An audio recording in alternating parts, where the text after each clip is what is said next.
Now, once again, Raymond Arroyo. Welcome back to The World Over. He is an internationally recognized speaker, author, radio personality, and TV host of Savoring Our Faith on EWTN. Concerned about the loss of family meals, he founded the Grace Before Meals Apostolate. Here to talk about the importance of food, faith, and family meals, as well as a new initiative for gluten-intolerant folks in the parish. Please welcome Father Leo Patalinghug. Thank you. Great to have you back on the show. Now, I want to walk things back a bit. Tell me where this whole obsession, fixation, ministry in the food domain came from. Well, I'm human, so I need to eat. You eat? And I like to eat. And really, it probably began with my family, a Filipino background. We're just very open to hospitality. And really, when I went to Rome and I lived far from my family, I realized that I became brothers with strangers because of the meal. Cardinal Dolan, the rector at the time, Monsignor Dolan, encouraged a regular meal with all of the students. And I developed a theology of food, understanding that food has great power to turn strangers into brothers. Your mother gave you a little bit of advice at one point about your eating. Absolutely. That kind of changed the way you looked at food. Well, absolutely. She basically taught all of the children that if you don't know how to eat, you're not going to survive. But if you can feed other people, you are going to win them over in a way. And I know that that's exactly what Jesus did. I mean, if you were to look at all of the scriptures and to understand how he really brought about conversion, it all began around a dinner conversation. Now, the North American College, you mentioned it a moment ago, Correct. in Rome. This was kind of critical. You sort of stepped up your culinary game while in Rome. Tell us what happened there. Well, while in Italy, I became friends with a lot of chefs. We exchanged recipes. I also studied some culinary arts at the Cordon Bleu in Perugia because I just started to fall in love with food. And then when I got ordained, I just put it all in God's hands, and he's turned it into an international apostolate. This was long before you were warring with Bobby Flay, trying to... Pretty much, exactly. On the Food Network. Okay. Let's talk about the Grace Before Meals books, where this came from. Yeah. Did you see something in the parish that made you realize I need to get people to refocus on the importance of their faith and family meals? You got it. At one point, people invited priests over for dinners. They still do that now, and it's usually code word for, I want to talk with you about something. And so it gave me an opportunity just to be with families. And in that regular experience of family life, you could interact with them in a more personal way. And then they really began to see me not just as a spiritual father in a sense, but part of their family.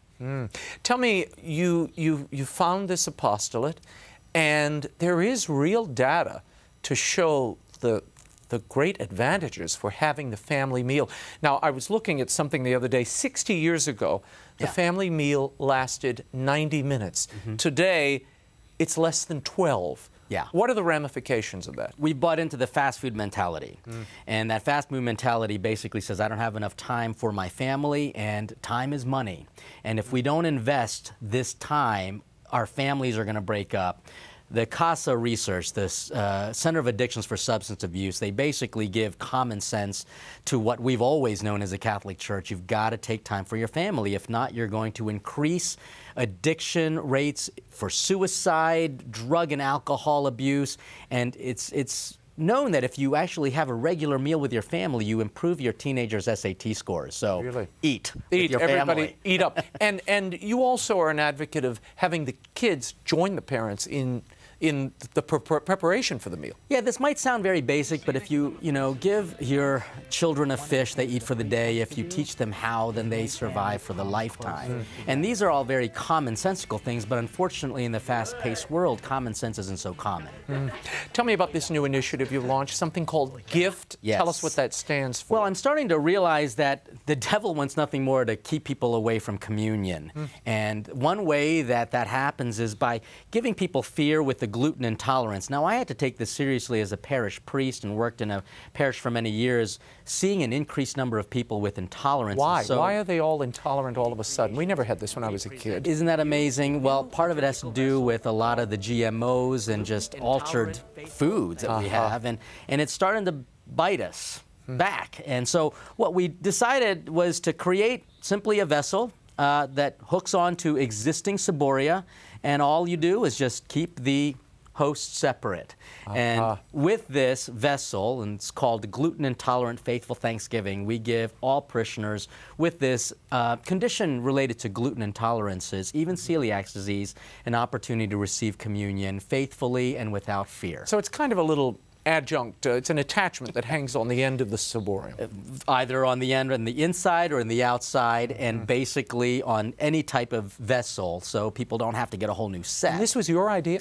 This was my idea because this has to do with a lot of the culinary reality of plating. How do we present the meal to them? And I've just saw, especially in my apostolic travels, it's an uncomfortable thing, and the most holy part of communion is just awkward now. And we're just trying to keep it sacred and simple.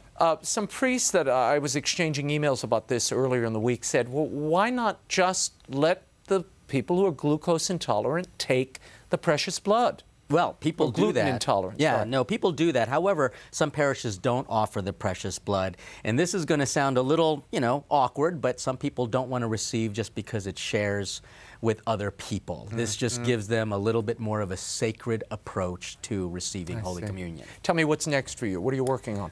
Well, there's actually a couple things.